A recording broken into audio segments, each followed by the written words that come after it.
Hai anak-anak hebat SD Strada Santo Ignatius.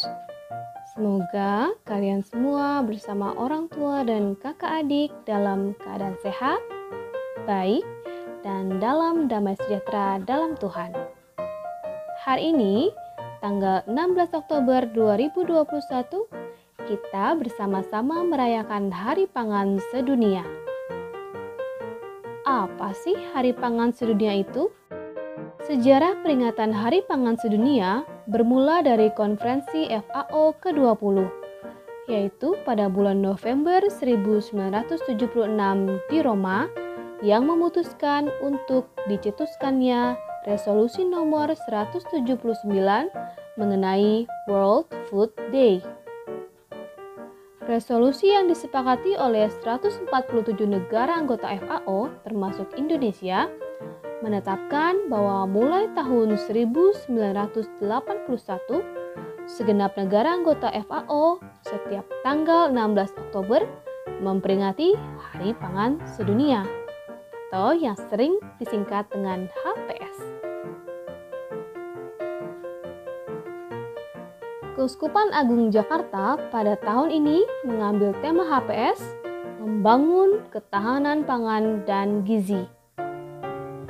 Paus Fransiskus mengajak gereja dan masyarakat luas untuk membangun ketahanan pangan dan gizi dalam perspektif iman, nilai, dan moral. Kita diajak untuk merefleksikan hidup beriman kita dalam situasi pandemik dengan terang iman melalui tindakan nyata mulai dari rumah dan dimanapun kita berada. Lalu, apa yang bisa aku lakukan? 1. Membudayakan makan makanan sehat. Apa sih makanan sehat? Ya, seperti yang kita ketahui bersama, makanan sehat terdiri atas makanan pokok, lauk pauk, sayur mayur, buah-buahan, dan disempurnakan dengan susu. Nah, anak-anak yang masih suka makan makanan cepat saji, mulai sekarang bisa dikurangi ya. Yang kedua, lebih menghargai makanan yang disiapkan orang tua. Mulai sekarang kita harus lebih menghargai makanan yang disiapkan. Entah itu makanan favorit kita atau makanan yang tidak kita sukai. Kita harus bersyukur bahwa di masa pandemi ini, Mama dan Papa masih bisa menyediakan makanan untuk kita semua.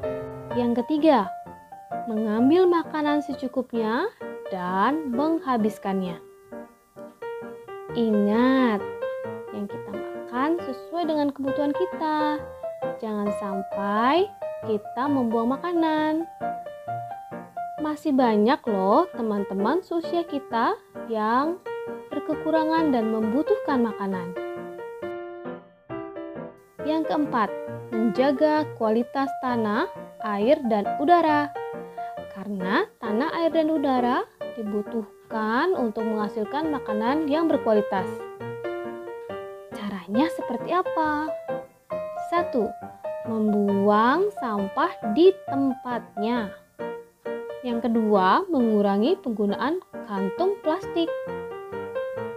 Dan yang ketiga, kita bisa menanam tanaman di area sekitar rumah, meskipun terbatas.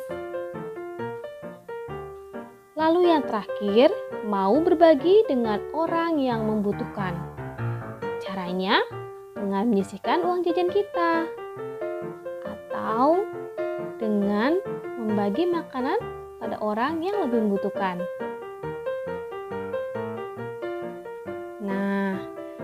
Refleksi sejenak yuk. Apakah aku sudah menghargai makanan setiap harinya? Apakah aku selalu bersyukur atas makanan yang telah Tuhan sediakan selama ini? Mari kita tutup renungan hari ini dengan berdoa bersama. Dalam nama Bapa dan Putra dan Roh Kudus. Amin. Allah Bapa di surga, kami bersyukur dan berterima kasih kepadamu karena telah mengutus Yesus Putramu ke dunia untuk menebus dosa kami. Bantulah kami agar kami semakin mengembangkan iman kami untuk terus menghargai dan melestarikan kekayaan pangan di Indonesia. Bimbing kami pula untuk lebih mau berbagi terhadap sesama di masa pandemi ini. Demi Kristus Tuhan dan pengantara kami. Amin. Santa Maria della Strada, doakanlah kami. Santo Ignatius, doakanlah kami. Amin. Dalam nama Bapa dan Putra dan Roh Kudus. Amin. Nah, sekarang kita tutup renungan Hari Pangan Sedunia ini dengan menetapkan aksi kita selanjutnya. 1. Aku mau bersyukur atas makanan yang Tuhan berikan. Yang kedua, aku mau peduli dengan berbagi terhadap sesama yang membutuhkan. Terima kasih anak-anak. Sampai jumpa di kesempatan berikutnya. Salam sehat, salam AMDG.